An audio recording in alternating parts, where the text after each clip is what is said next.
Hello and welcome to Inside Edition to discuss national, regional and international issues in depth. The Sustainable Development Goals constitute the core of the 2030 Agenda for Sustainable Development and guide all global, regional and national development endeavors for the next 10 years.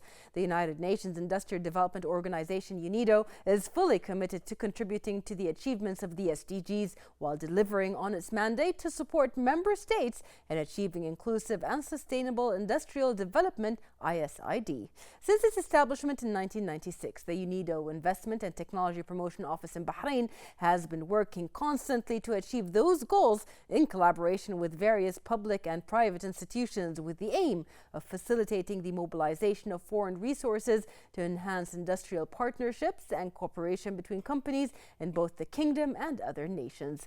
Such close cooperation achieved numerous successful outcomes on which further achievements are being built. To talk more about the UNIDO's services and achievements here in the kingdom, we are pleased to be joined by the head of the United Nations Industrial Development Organization Investment and Technology Promotion Office, UNIDO ITPO, and director of the Arab International Center for Entrepreneurship and Investment Training, Dr. Hashim Hussein. Welcome back. Joining me in the studio is the head of the UNIDO in Bahrain, Dr. Hashim Hussein. Thank you very much for being with us today. My pleasure and honor always to be with Bahrain Television. Doctor, it has been a very long time since UNIDO has opened its doors in Bahrain, and they have had such a huge role in developing and being part of the development of the economic features of Bahrain and everything that has come from 1996 until now. The establishment of UNIDO in 1966 came to fulfill certain essential needs and accomplish various global aspirations. What can you tell us more about the history of UNIDO in general and about its office in Bahrain in particular, since it's been here in 1996? Thank you again. Actually, UNIDO as the industrial arm or the working on the productive sector as an arm of the UN family, actually it started as a program in New York in 1966. Then UNIDO became a specialized agency in 1976. It is interesting to say here for the audience that the UNIDO birth have been through a group of the Arab countries and the group of 77. Right. So it started by move from Arab countries that we need an organization to help us in our industrialization process. Right. And this is why even the first two directors of UNIDO, first Mr. Ibrahim Hilmi was from Egypt for 8 years, and then Mr. Khudairi from Algeria. Yeah. You know, so they, I would say, the Arab countries had a great deal in establishing this organization. Right. I have been fielded here in Bahrain in 1991. I started my career as an industrial coordinator for the Gulf region. It was the first institutionalized activities. UNIDO had several projects before in Bahrain. For example, UNIDO have developed all the industrial area strategy for Bahrain. Right. In the late 80s until today, and even till today, you can see these industrial areas that have helped a lot in the industrial transformation of Bahrain. Right. And other projects. So I have been fielded here to look into how the organization can support Bahrain and the Gulf region in its industrialization process. Right.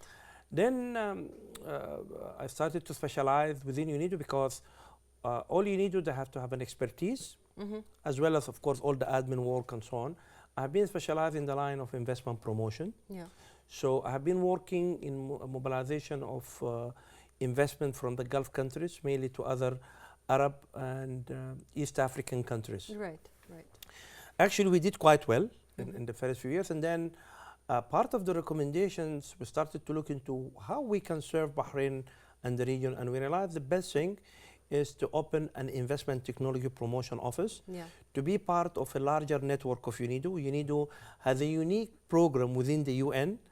It's called Investment Technology Promotion Offices Network. Yes.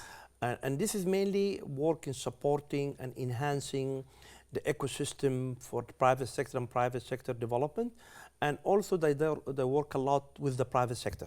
Yes. Because in general, as you know, the UN, they do their support through mainly through through, of course, through the government, but providing a lot of support to government entities. Right. We work with both. We work, of course, with the government. All of our work is under the government, but our target or main beneficiaries is the private sector.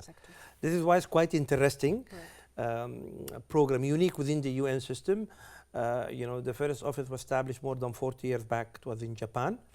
Today we have most of the offices, with the exception of Bahrain, they are in industrialized countries. Right. They are in Japan, they are in Seoul, in Korea, South Korea, they are in China. In China we have 2 offices, one in Beijing, one in Shanghai. We have one in Moscow, and we have one in Bonn in Germany, and one in Italy. Bahrain is the only country, you can say, in a developing country. Yeah. Within the UN terminologies, but still Bahrain have been looked into as a financial hub for the Arab region. Right. And when you talk about investment, and when you talk about technology transfer, and when you talk about industrialization, you need the finance. Right. So taking Bahrain as the financial hub for the Arab region, and also looking into developmental financial institution which is in the region, like the Islamic Development Bank, like the Arab Bank for Development of Africa, like the Kuwait Fund for Economic Development, the Saudi Fund, the Arab Fund for Economic Development. The wisdom of the organization is how we can tackle this commercial financial institutions, private ones, and the developmental, in order to support the developing of an ecosystem for small and medium enterprises. Then, of course, even here from Bahrain, we introduced MSMEs, micro, small and medium. This is part of the achievements of what we have been doing. Now the MSMEs, even the World Bank acknowledges micro, small and medium. It used to be small and medium.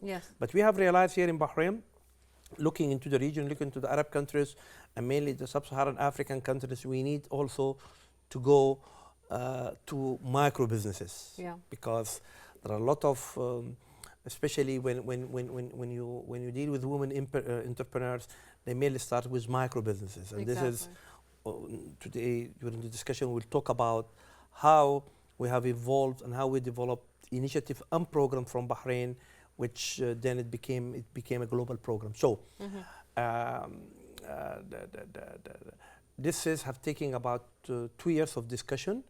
And even within the UNIDO, they started to do a transformation of how you establish these offices. Right. And so the discussion, it took about a negotiation with the government of Bahrain to open an office and to open it on a new branding setup of UNIDO, which is to develop it as an office for indefinite time, but then of course there is an agreement, a host, what they call it, host country agreement with the government of Bahrain and so on. And then it went to the board of UNIDO, because it was a new way of establishing these offices, because there were other offices before us, like Germany, Japan, and so on. So even in that, UNIDO had, Bahrain had, I can say, innovation in how even you need to establish offices in the future, which came after that. So finally, we agreed to establish the office in 1996. At the beginning, it was a big support from the government of the Kingdom of Saudi Arabia, which is they financed for the first 3 years the operational cost, because only here we're hosted, and then there's operational costs come from the government. But then all of the other projects and activities, we do our own fund mobilization. And I'm honored and happy and pleased that I've been the head of this office since 1996. That's amazing. How did the change in the policy of UNIDO's existence in Bahrain change? Was it because of the development of the country industrially? Was it because of the change of the environment and the SDGs coming in, and maybe the change even of the general factors of the world when it comes to economic sustainability and so on? Why is the practice of UNIDO going to change now? Well, I have to say something very important here. Over the last almost 30 years experience in Bahrain is the leadership. There is a leadership in this country. There is a vision. I remember from the late Sheikh Isa, the Emir of Bahrain. where I met him myself several times Rest in peace. during his lifetime. Inshallah, Rabbana, God bless him. Um, uh, Dedication, vision, loving the people, loving the people of Bahrain, trying to do the best. And I remember, and of course, now with His Majesty King Hamad, that saying yes, and even I remember that from His Highness Sheikh Isa, saying we are a small country, but we're a peace-loving country. Yeah. And we as a small island, we want to ensure that there is peace and development for all nations. This is what we can contribute. And me as a UN staff, I remember this wording, it has inspired me. You know, that small country, a small population, they will do everything, you know, to ensure well-being. And this was before the Millennium Goals and the SDGs and so on. Right. I'm telling you, even before that. Yeah. So when you have a vision on leaders like this, it first impacts us because we are human beings. Right. And then it makes us to provide more. Then the people of Bahrain, people of history, civilization, and culture. And it is known that islanders in general, they're always open Yes. because they have to trade, they have to see what other countries they can provide. They always very generous and hospitable to newcomers, Right. because they live on that. You know, it's Yeah, a small island, small resources, so they have to work on trading. They have to see what other nations they have. That's Anthropologically, this is how they are. yes, and it's still till today. Right. You know, and you know, even this has when Bahrain, as the first country who discovered oil in the region, immediately the leadership started to think about how we diversify the economy.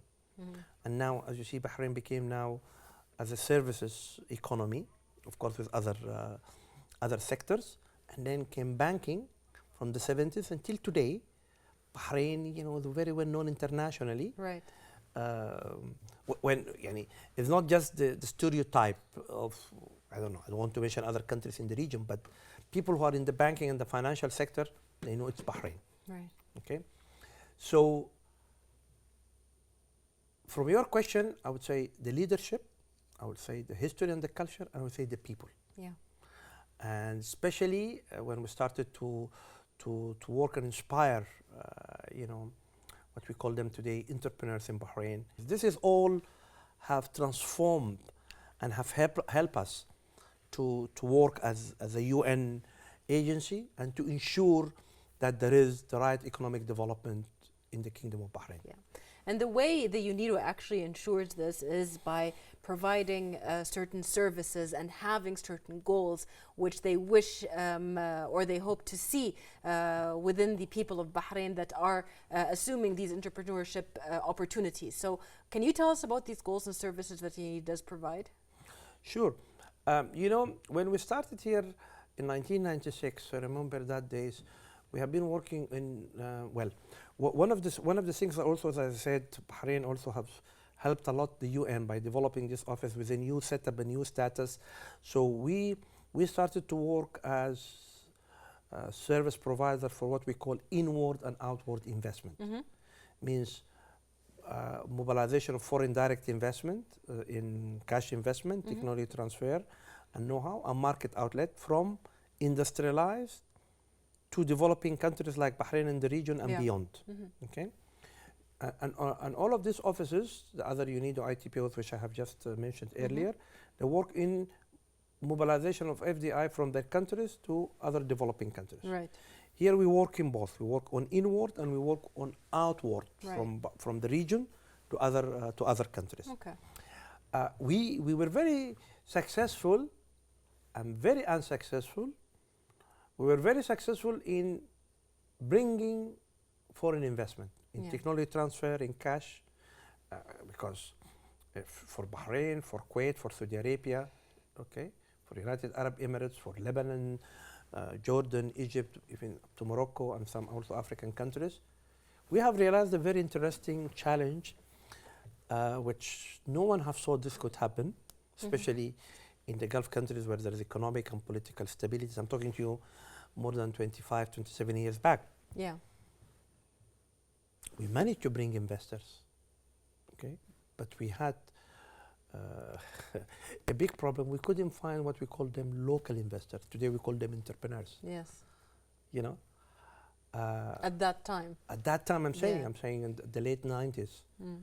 So we were, it was a very strange situation that you're bringing investors, but small and medium investors mainly, not like medium and medium large, they always prefer to have a local partner. Right. Right. For different reasons, you know. Yeah, yeah.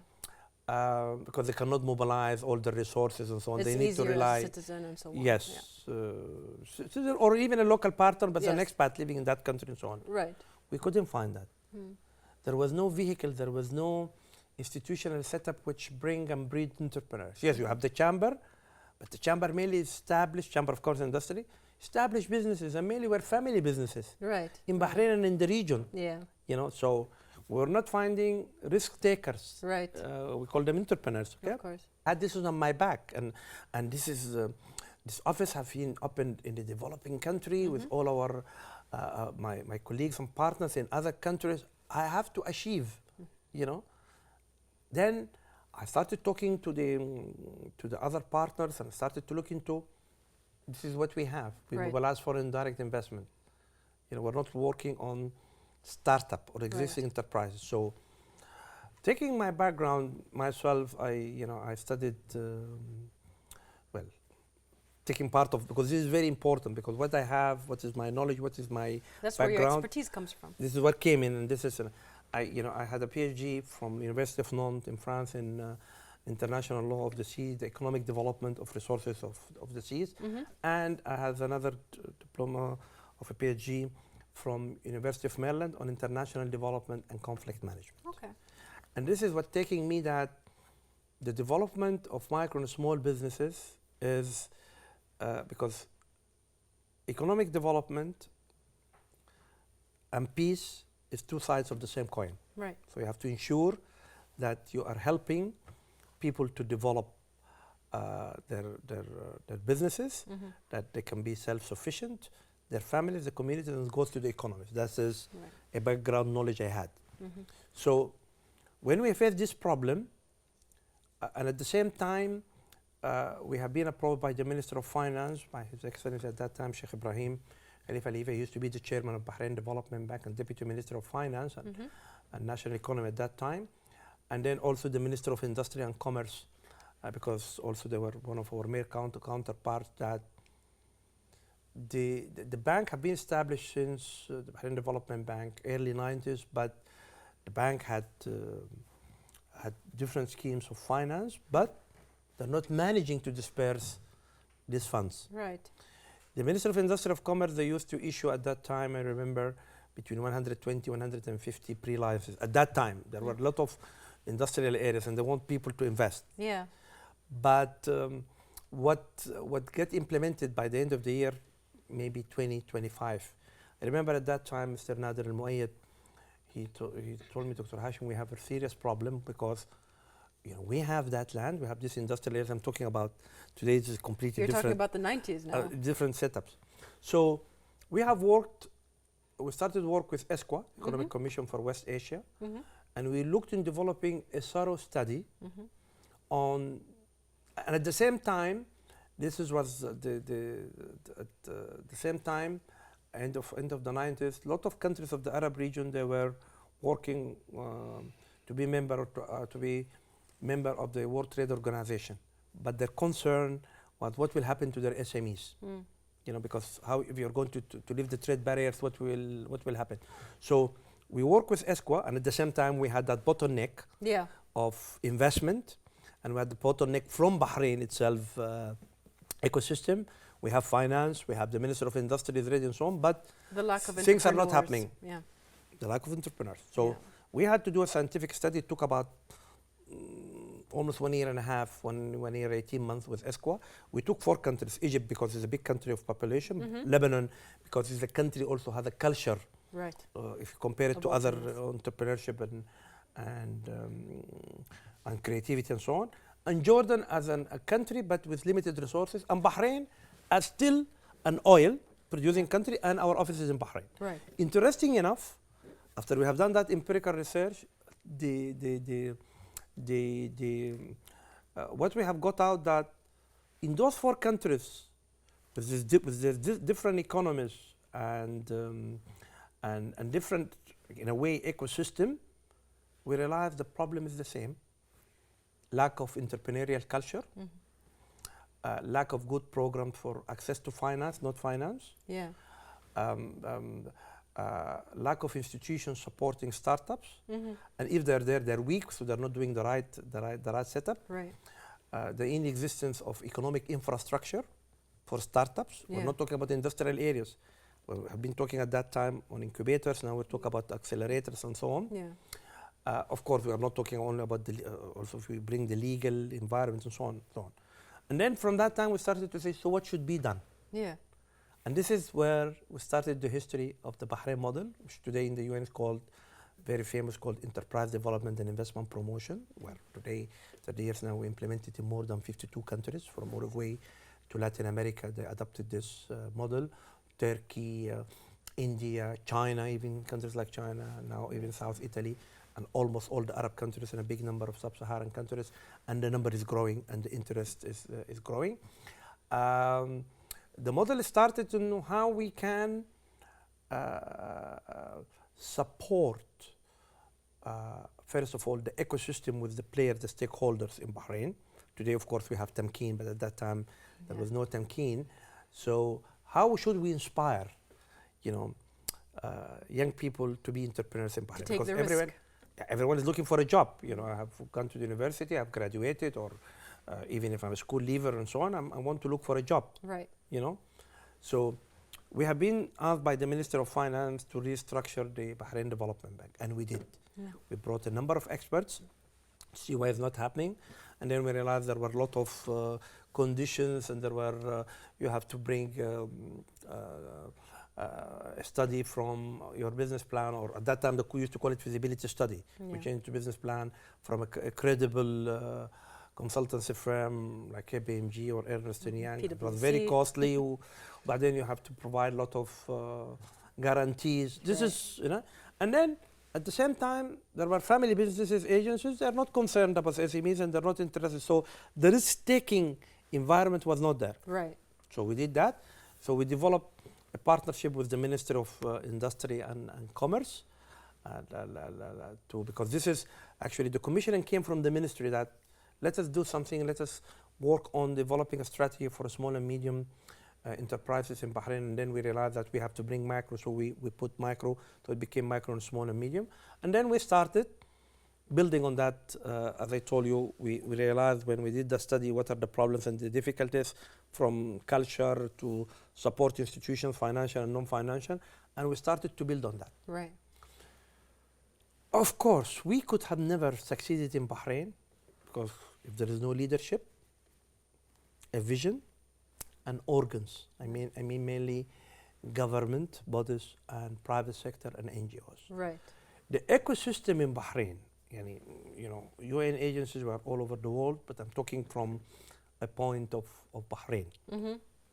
The support we have been receiving from the Minister of Finance over the last 30 years, our working relation with the Minister of Industry and Commerce, the Ministry of Work and Municipality and Agriculture, Ministry of Water and Electricity, the Supreme Council for Environment, the Supreme Council for Women, of course today Tamkeen, the Bahrain Development Bank. We started with 3 pillars. We started with the Minister of Industry at that time and the Bahrain Development Bank. Now we have more than 30 bodies as stakeholders. Media, of course, is one of our very most important support partner in all of our activities as we have today. So we started to build on that model. We started to work on entrepreneurs. And it's a short time, honestly. 30 years isn't that long to have all of this great change and this development. We started to be very, I would say, successful in less than 4 or 5 years. And I remember in 2007, we have developed a booklet, first 20 Bahraini millionaires, millionaires, self-made, Yeah. you know. And we had that booklet called Success Stories of Self-Made Bahraini Millionaires. Yeah. And we have described how this has happened, and then even they have been received by at that time His Royal Highness Amir Khalifa bin Salman, the Prime Minister. Yeah. And actually there was one lady from that group, Huda Janahi, Yeah. and she was the first lady to enter our program in 2001. And even in 2007, late George Bush in the World Economic Forum of Davos, he had a speech of 12 minutes. He talks about that lady of 2 minutes. Wow. I heard about an inspiring lady from Kingdom of Bahrain called Huda Janahi, where he entered a business program, and she started her own cargo business.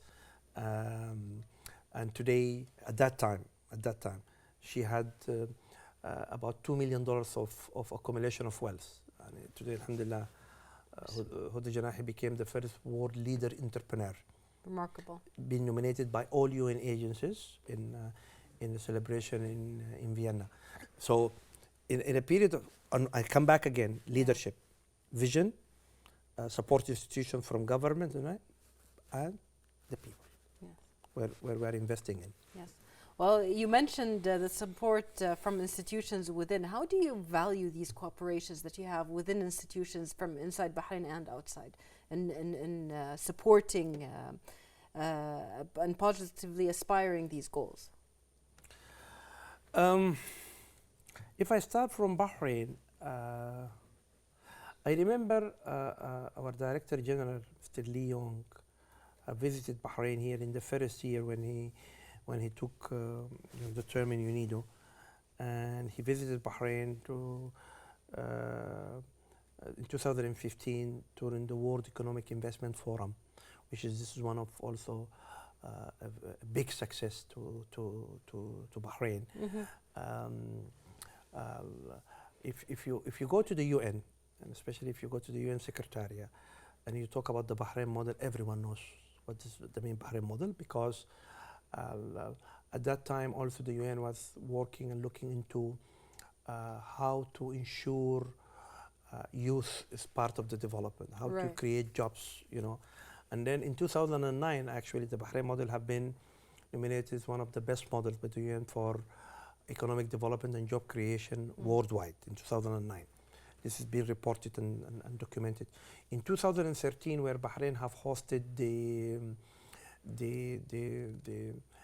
public government award of the UN, it is a conference. Yeah. It's one of the biggest conferences with the UN. They organize it every year. It used to be in New York. At that time, Bahrain have hosted here. Yeah. There were 3 themes. One of the themes was entrepreneurship. And we have been asked by the General Assembly, Secretariat in New York, to provide a proposal so that we can manage that theme. Yeah. And we wrote the proposal, and they said, yes, ITPO Bahrain should do that. And we had about 70 experts worldwide from 17 countries, industrialized, developing countries, to talk about entrepreneurship. This is the first time the UN started to look into how to ensure that entrepreneurship is one of the most important vehicles, and then to go through the whole UN family. So it was a broad discussion for 3 days. Yeah. And the UN television was there, it had been recorded, there were documentation, and from that time, we have taken the path through the UN. In 2015, we have organized the first World Entrepreneurs Investment Forum, and this is not under UNID, this is under the whole UN umbrella. That was only basically 6 years ago. Yes, and actually there was a video statement from Ban Ki-moon addressing that. Wow. And thanking the government of Bahrain for tackling that, one of the most important priorities of the UN. And even when we started working also in implementing the Bahrain model, there was an evolving strategic partnership between the government of Bahrain and UNIDO.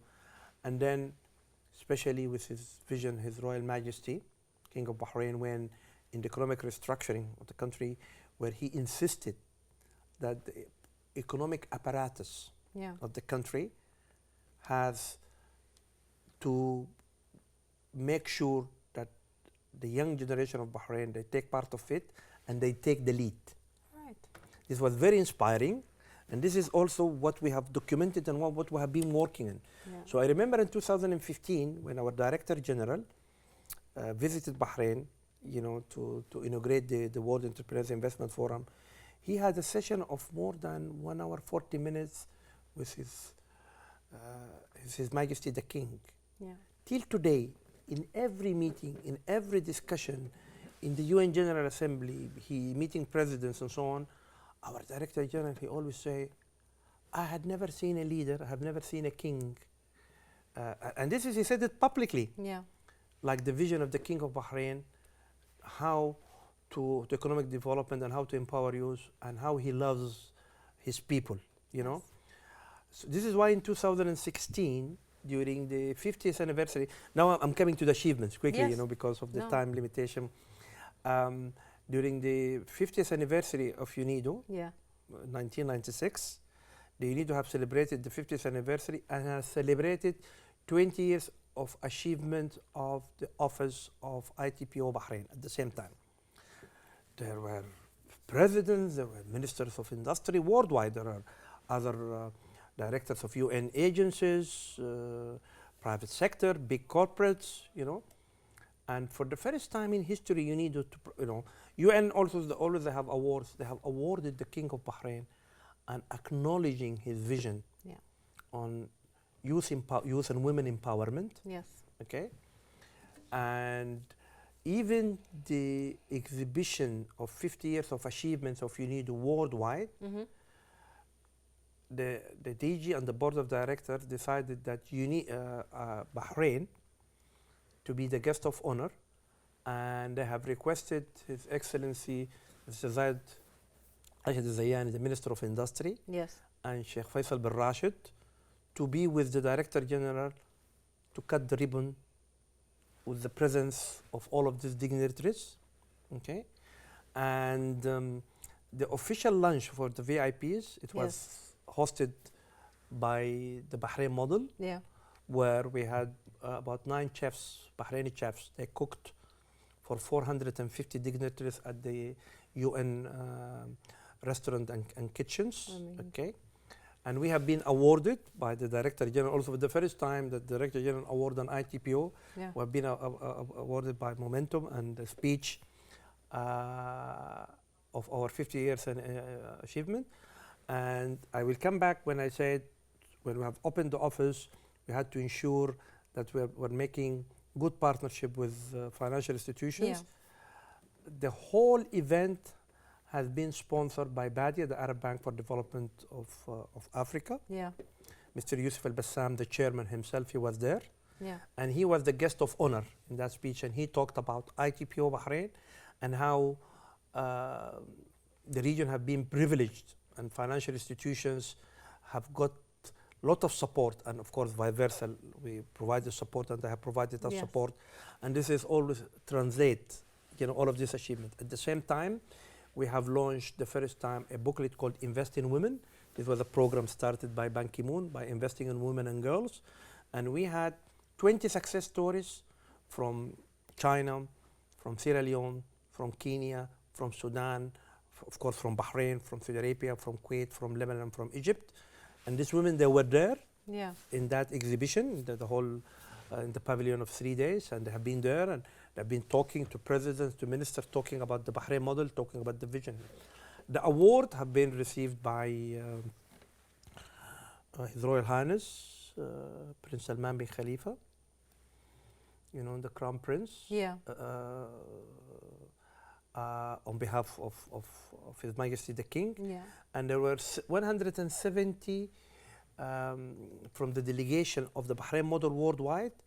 The invitees, and we had about 500 people, 170 came from different parts of the world for the Bahrain model.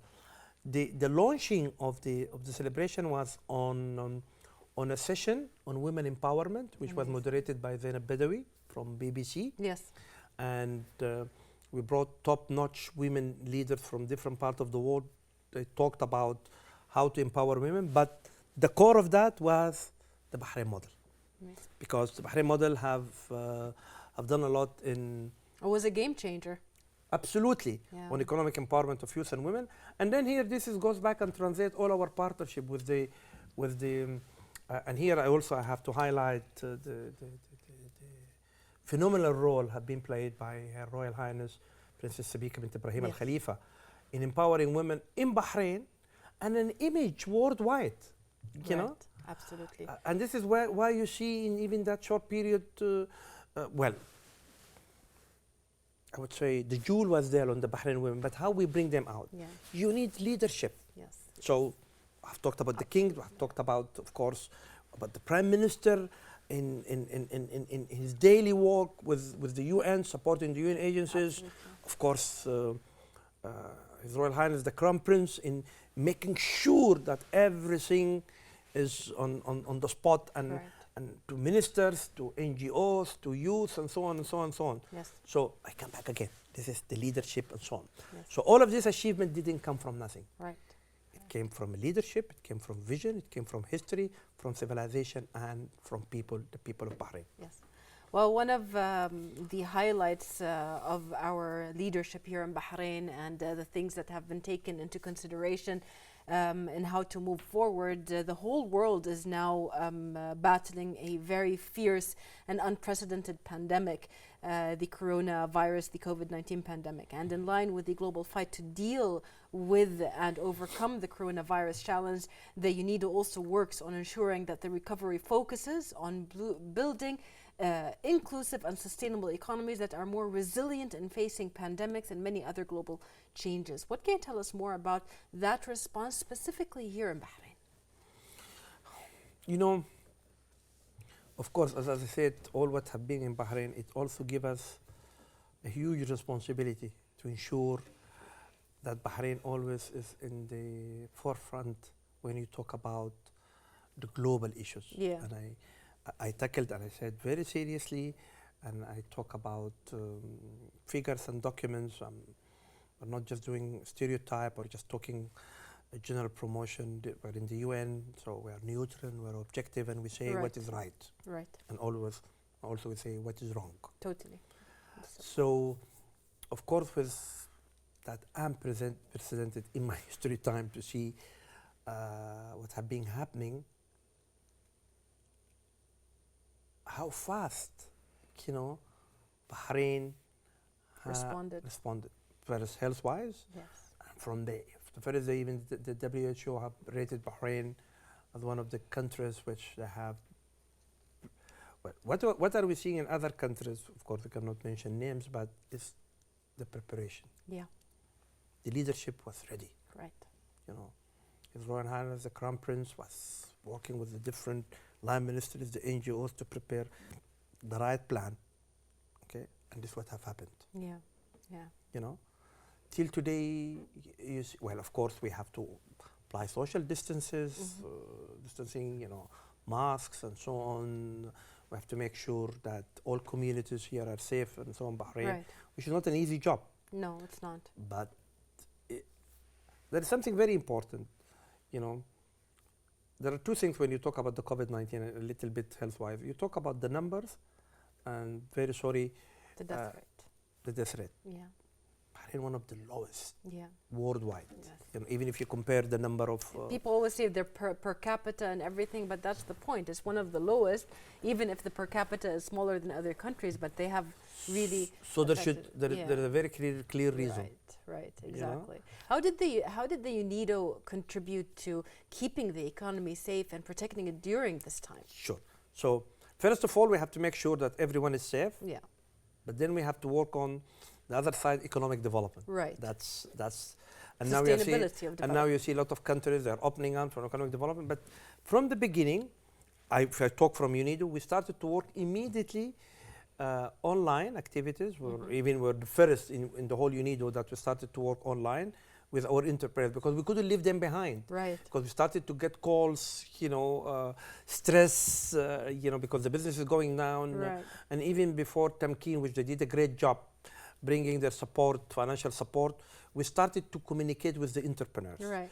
We had an online services called business counseling and mentoring, and we were asking them to apply. We had the team, you know, from Dr. Amal Jawdar, which is taking the psychological part. We have financial counselors, marketing counselors, and so on.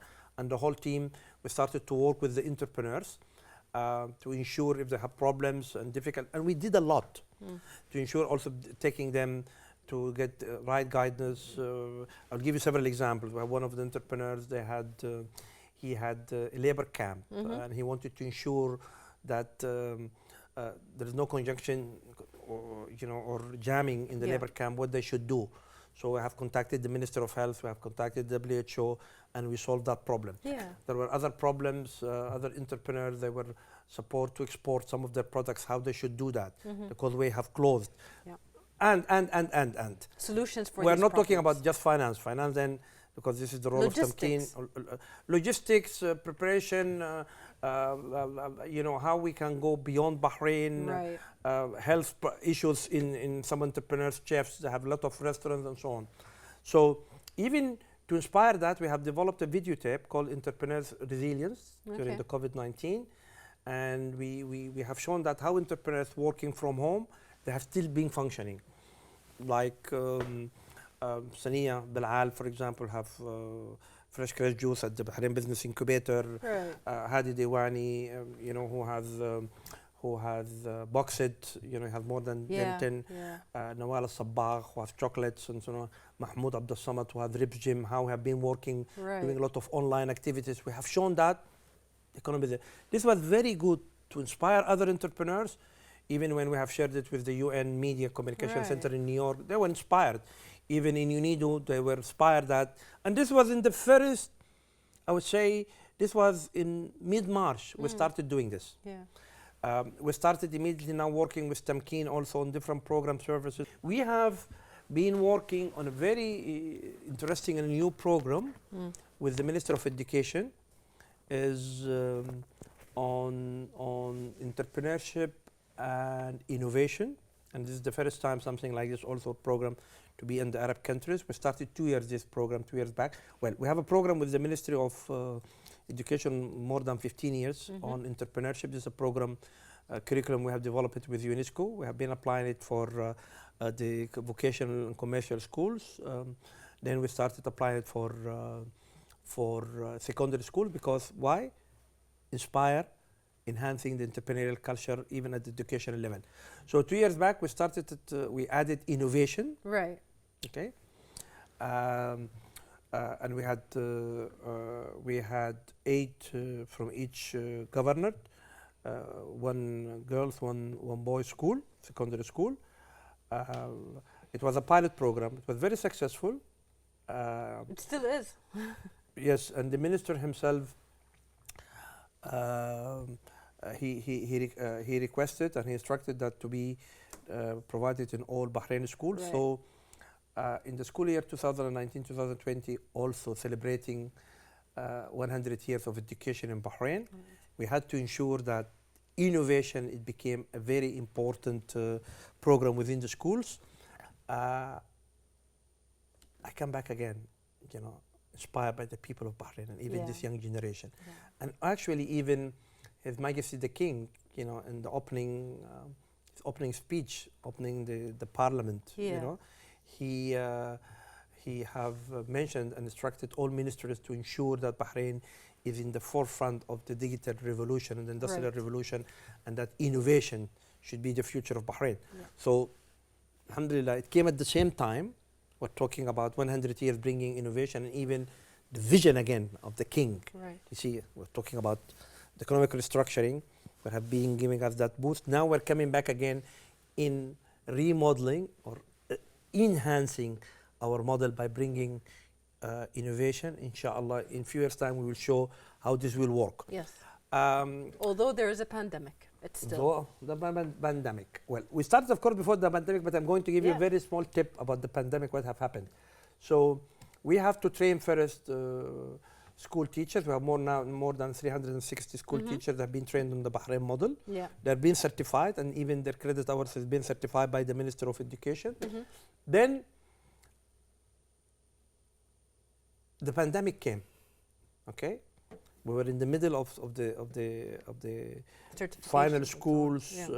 Because we have been applying the program during the whole school year. with the support of Tamkeen, Minister of Industry and Commerce, the Supreme Council for Women, Ibtikar, of course, Minister of Education, they were main partner. Bahrain Development Bank, the Innovation Organization, Association of Bahrain, Ibtikar. Then, because we had to ensure that there is a business plan, and the business plans also, they're all related to the SDGs. So we're also bringing SDGs into the whole combined factors. And the combined factors, okay? Yeah. So we have been bringing the SDGs. So because we had to explain also to the school students on what is the SDGs, what is it about, the 17, and then they have to select and they have to match their business plan according to 1 or 2 or 3 of the SDGs. Yeah. So it's very, very interesting, It has become an international requirement now to match your entrepreneurship idea to an SDG, because that's the future now. Yes, and they have to understand what is it all about. Yeah. So then we had the COVID. So everything gets stranded. Yeah. We took it very easy. We started to follow up with the school, of course, directors, with the school teachers, they were focal point. And because all of the students, they were at home, and we told them, we will continue, we'll make it online. Yeah. So you have to do videos on your projects. We had about 880 students were part of the business plan competition for innovation entrepreneurship to achieve the SDGs. And we had about 190 projects have been submitted. Yeah. 69 business plan went to the final, then 25 to the shortlisting, and we have 3 winners.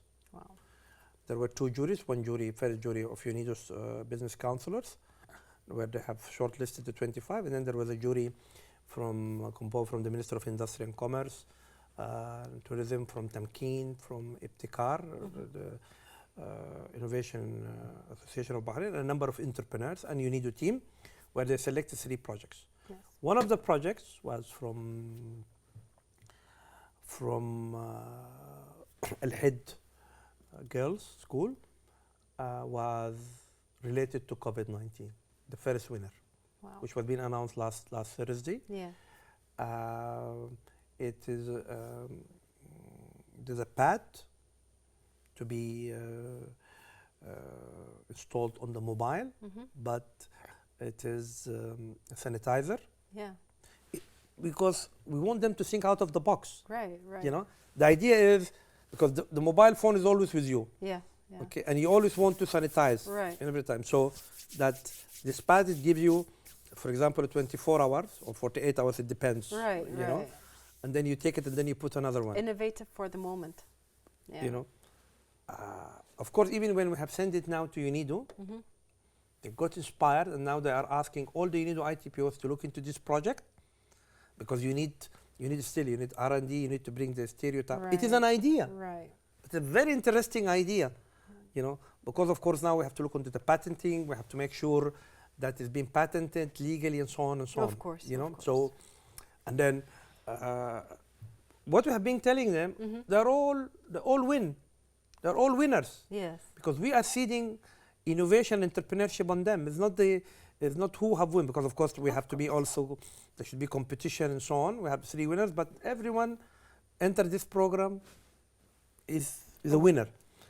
Immediately now we're talking to the Arab League and the Arab Union of Chambers of Commerce and Industry and Agriculture, that next year we want to take it to the other Arab countries and then to go global. Yes. I mean, that's amazing, especially that all of these are indicators of successes of the UNIDO here in Bahrain. And that actually brings me to my last question before we end today's episode, is that after 24 years of these dedicated efforts that have been done by the UNIDO and have been done by different organizations that you have led, how does the UNIDO Investment and Technology Promotion Office in Bahrain assess the outcomes that we talked about and the successes of all of its projects?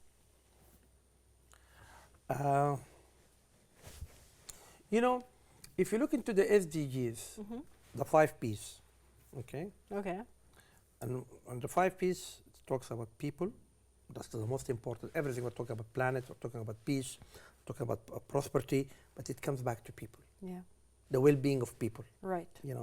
how you ensure dignity of people, which start by housing, by getting the right education, health, and then of course economic empowerment, because people, they need to live, So this program, which have been developed in Bahrain, in that small country, okay, to the world, to ensure economic stability of people, talking from micro to micro, small and to medium. And of course, one hand cannot clap. We have to work with local partners, we have to talk to international partners, we have to ensure that our voice, our advocate, being heard. That's why the media is very important to us, that we always partner with them to tell them what we have achieved and what we require and what are the gaps, what we need to do more. Yes. So by achieving that in Bahrain and then taking it to other countries, today, you name it, we have our partners is the Global Entrepreneurs Network, which is based in Washington. Yeah. The World Business Angel Forum, those are all related global support institutions dealing with entrepreneurs and startups, and we are in the middle of that. Yeah. They're our partner. We work with them daily basis, weekly basis, on events, on conferences, on exhibitions, and so on. Creative Cup in Denmark, International Society of SMEs in Italy. I'm talking to you, those are focused associations, group to support SMEs and entrepreneurs, and then of course the Arab International Center for Entrepreneurship and Investment, and also a registered brand, the World Business Entrepreneurs Investment Forum, where it started in 2015 under the patronage of His Royal Highness Prince Khalifa bin Salman, the Prime Minister, and then we had it in 2017, and now we have it in 2019. We're going to have it next year in Dubai, the Dubai Expo. Yeah. So with the local partners, the regional and international partners, we're growing more and more with a very clear focus. Yeah. Now, the big challenge and responsibility is we are bringing innovation, which is the future of nations, the future of people, in general, and of course, when it comes to our direct beneficiaries and interests are entrepreneurs. Right. So, how to ensure that our future economies are in the right path on the digital and the industrial revolution. Yes. And this is why, as you've seen, we have started seeding this. And then I hope... And those are the testimonials. That's how we see it. I hope in 3-5 years we come back again here. Yes. Next year we'll be in Bahrain. Yes. We'll bring our result. But globally, how we have ensured innovation is coming to every member of communities. Thank you so much, Dr. Hashim Hussein, for being with us today and for giving us this information. If we do 2 episodes, it will not really cover all of UNIDO's services and its work, its hard work it has done with the people of Bahrain. Thank you for being with us today. Actually, thank you very much. And I would like to thank also Mrs. Dua for inviting us. We're talking now to Bahrain Television that we may be having a weekly episode. We want to bring all of those entrepreneurs, the support institutions. We wanted to have this like a dialogue set up. Definitely. Through the media, and inshallah we'll be working on this, and I'd like to assure all the audience in Bahrain, English speaking and Arabic speaking, we will be part of providing you what we can do. We need also suggestions from you. By the way, there's a very interesting program, we call it Entrepreneurs Expats. We've started this 2 years back, and actually also dealing with entrepreneurs, because there are a lot of expats here in Bahrain where they can develop their businesses. Or already they're into businesses, and they also support the LMRA. They're eligible to get support from Tamkeen and so on. So we have started this program. So we have a lot of entrepreneurs, expats in jewelry, in fashion, even in industry. Thank you so much. They're part of that program. Yeah, thank you so much. They can contact us and we'll be more than happy to support them. Perfect. Thank you so much for announcing that on our show. We'll definitely put the contact numbers and the information, and you guys can also contact us on our Instagram in order to get this information. Thank you very much for dear viewers for being with us, and see you next week in another episode of Inside Edition.